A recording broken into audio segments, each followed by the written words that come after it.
Well, hi everybody, welcome to PJTV. I'm Bill Whittle, and joining me now in studio is Yaron Brook, president of the Ayn Rand Center for Individual Rights. Yaron is the author of the new book, Free Market Revolution, How Ayn Rand's Ideas Can End Big Government. He's also co-author of Neoconservatism, an obituary for an idea, and also a contributor to Winning the Unwinnable War, America's Self-Crippled Response to Islamic Totalitarianism. Welcome, Yaron.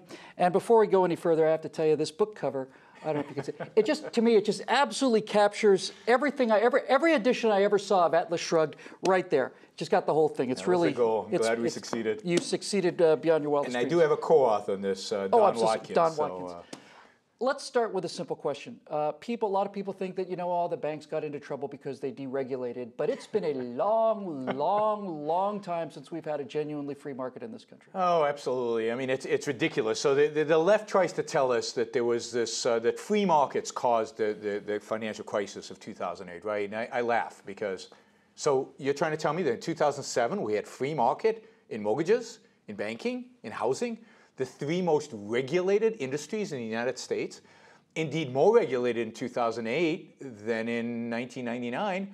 Sarbanes-Oxley hit in the meantime, and of course Freddie and Fannie got a much more expanded mission during the 2000s. So no, the whole financial crisis, everything we've experienced over the last horrific economy of the last 4 years, this is a crisis of the mixed economy.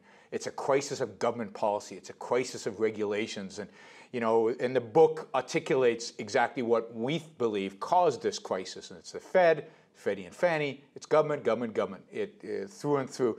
And every time the left brings this up, it's kind of funny because, just look at the list of regulations or look at the book of regulations. It's only grown. It hasn't shrunk. Last time we had a semblance of free market was in the teens, in the early teens, because once we hit 1913, 14, it starts going downhill.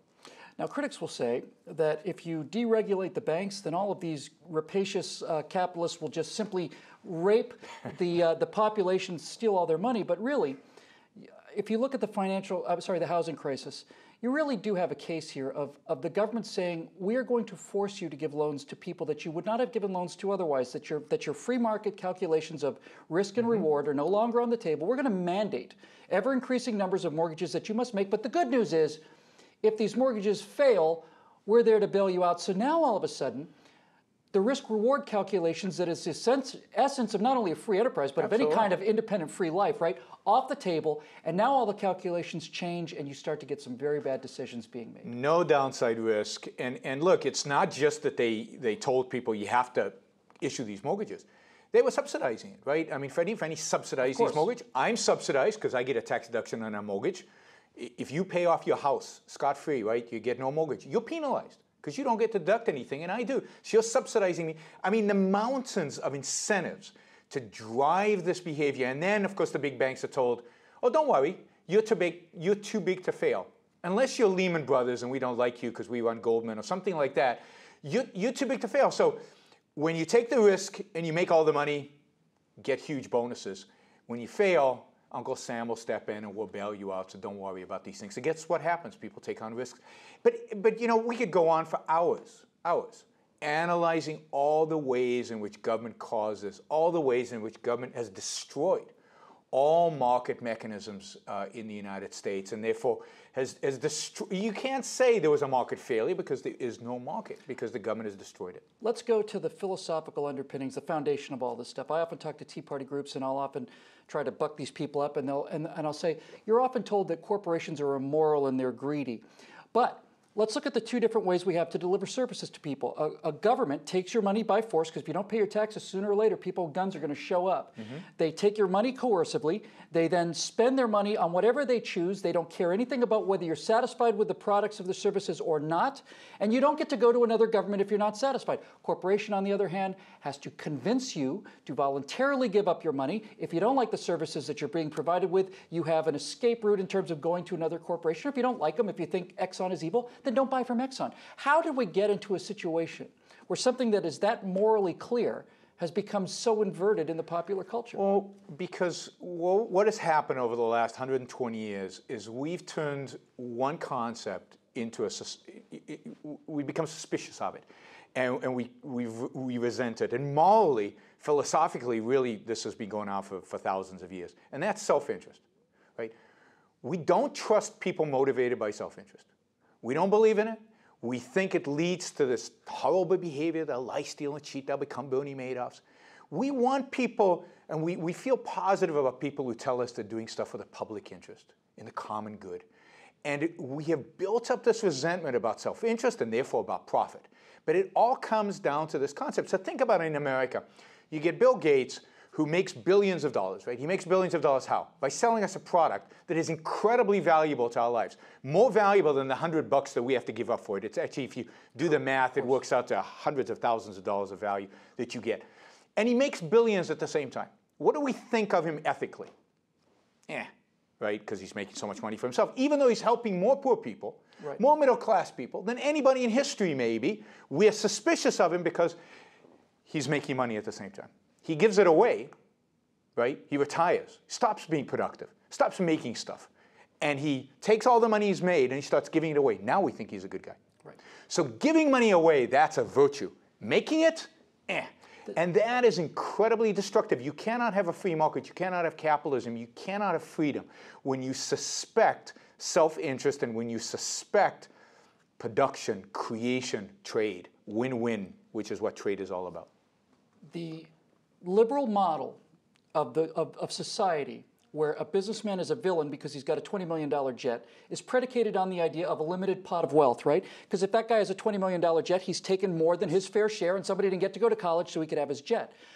The conservative idea is that wealth can be generated out of thin air, wealth creation. And if that's the case, the guy with a $20 million jet is a hero because he's generated so much wealth that his thin sliver of that wealth is the $20 million jet and everybody else goes up. But ultimately, this entire idea of socialism is driven by envy, isn't it? It's not driven by the fact that all boats are rising, that the poor are doing better than they would have. It's driven by the envy of the gap, which increases. It's all about envy. And, you know, Rand defined envy as hatred of the good for being the good. It's hatred of you for your virtues, which is I can't think of anything more evil than that. But that's what really drives. I mean, I've seen surveys where Americans are asked, what would you prefer?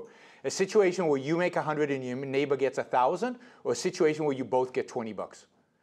And a significant number of Americans want the situation where you both get $20, and that is scary. But I think I do think you're being too generous to conservatives. I have to say, because the fact is that it doesn't matter whether it's Democrats or Republicans. Now, many would argue Republicans are not conservatives necessarily, but it doesn't matter even when Reagan was there. Look, regulations have almost always increased.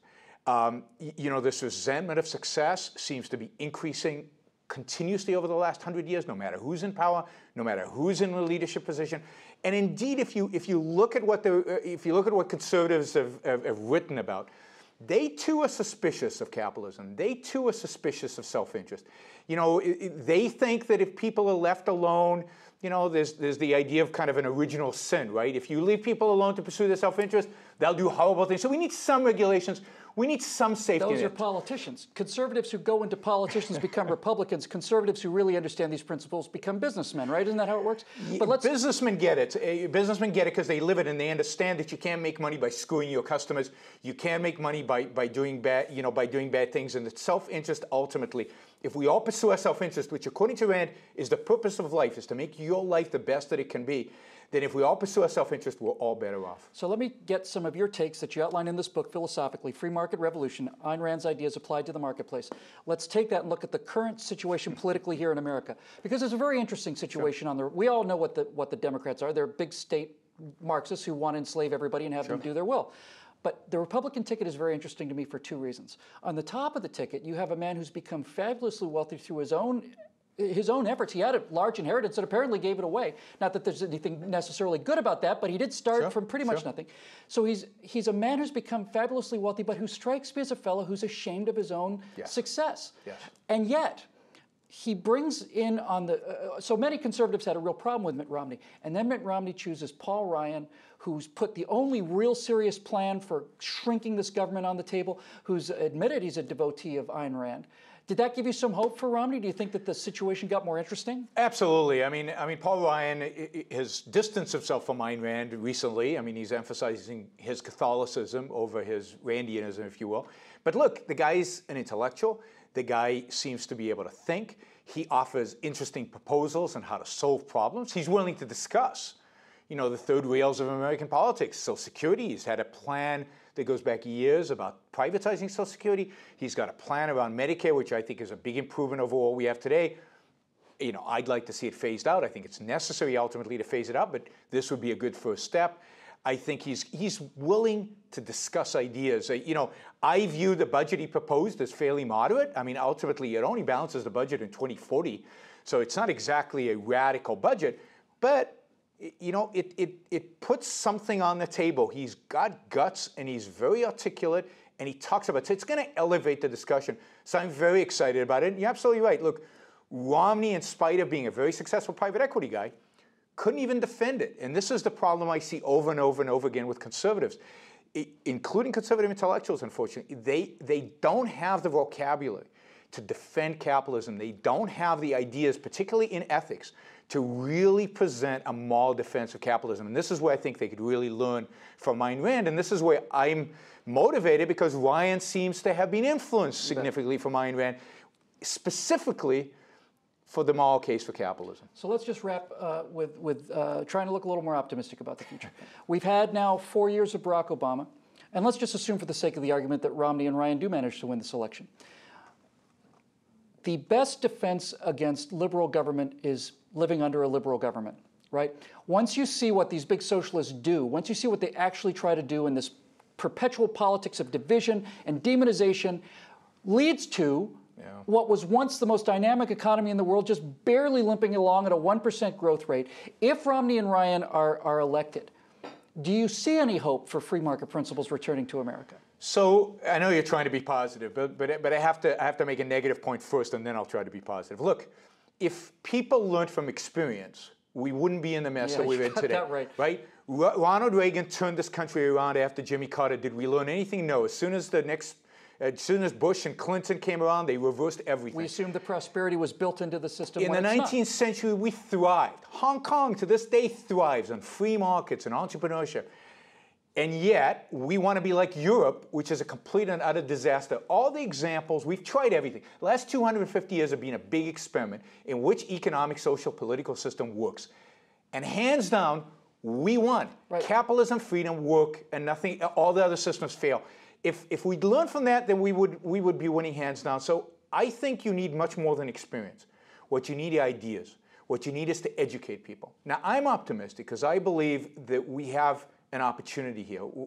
The American people are worried enough so that they're starting to think. They're starting to challenge themselves. They're starting to look for good ideas. And I think it's incumbent on us, those intellectuals among us who believe in capitalism, believe in freedom, we need to go out there and educate the American people. We need to go out there and influence them and give them the tools, the thinking tools to understand history, to understand why capitalism works, to understand why freedom works. Then we can win. Otherwise, you get the same thing. We'll have 8 years of prosperity, and then we get all back on the same old cycle. This is, and this is true across all the issues we face today. This is a philosophical, ideological war we are fighting.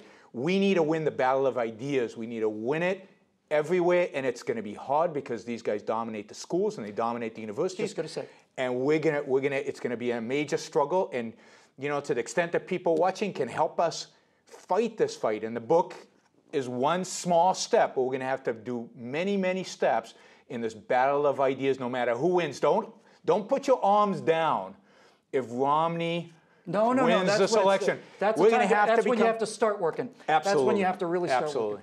Well, if it's an ideological battle, my friends, this is an ideological hand grenade that you can hurl at people who may need to have their attention gotten for them in some explosive way. It's called Free Market Revolution. You can find Yaron's new book, Free Market Revolution, at capitalism.aynrand.org. You order now and you get a $25 gift certificate to the Ayn Rand bookstore.